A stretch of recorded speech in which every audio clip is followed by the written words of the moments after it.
there's always been this bit of a resentment outside about the benches not being filled sooner with both the judicial and the technical members. And if only these members are appointed in time and the cycle is maintained in a well-oiled fashion, the delays and the purpose of holding a national company like a law tribunal would itself be served better. And so the resentment was to say, if the filling of the post can happen in time, it would be very helpful. And the government has actually taken that point very seriously.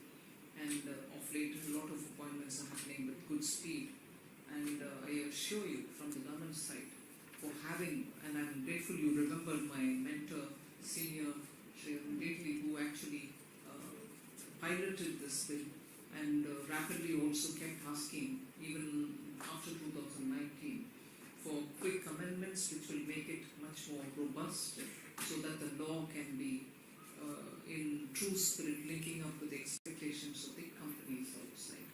And that has been repeatedly proven that the suggestion comes from the judiciary, and we have taken it up from the government side to frequently and without any hesitations go to the parliament to have more and more amendments which will only fine-tune the act, in spite of some of the opposition members asking us as to how many times would you want to come for the amendment. Won't you think of having the law in the first place well drafted or well thought through? We have explained it, and I had no hesitations, at least the 3 times I've gone with amendments, no hesitations to say that the law requires amendment to make it more robust and real-time, be meeting the challenges of the industry and to address the requirement of the industry. So that's been well taken even by the opposition, and there's been always very good spirit and cooperation in having the amendments to the NCLT or to the IPC. And there has never been a question or a hesitation or even an obstruction in having those amendments come through. So whether it is the amendments, whether it is filling up of the positions, whether it is also making sure that there are enough professionals, resolution professionals.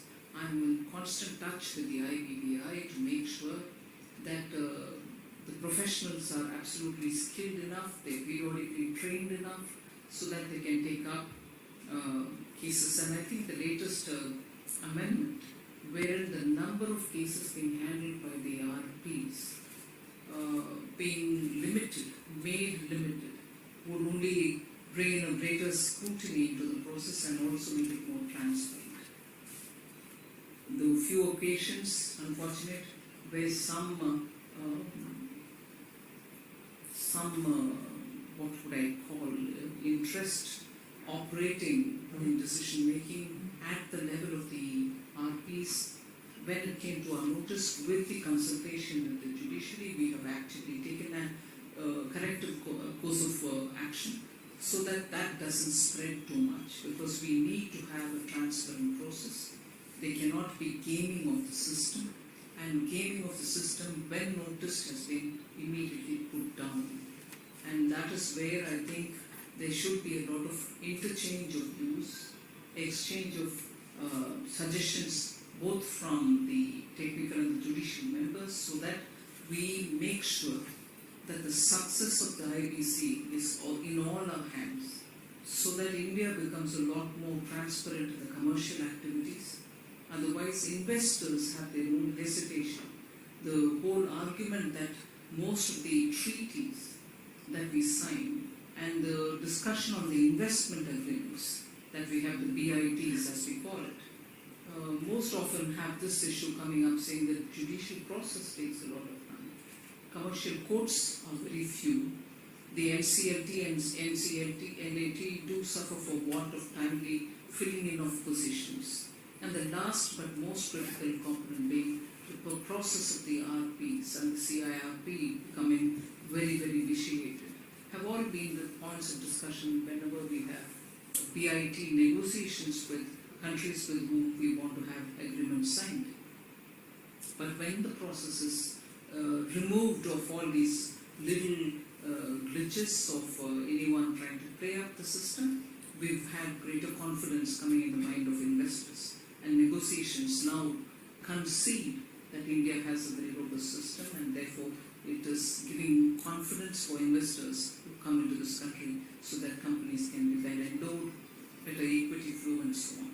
So without taking much of your time, I'm glad that the speed with which the renovation has happened, and I would strongly recommend that the members of the bar actively participate in the processes which are being undertaken here. And it is only with the encouraging participation of the professionals here that we are going to be able to have the success of this whole thing. And I would want to assure from the government side that every bit of the suggestions which comes from the NCLAT or the NCLT are taken seriously. We are very committed to this process, and we shall remain committed and do everything to make it a success. And thank you very much for coming here today.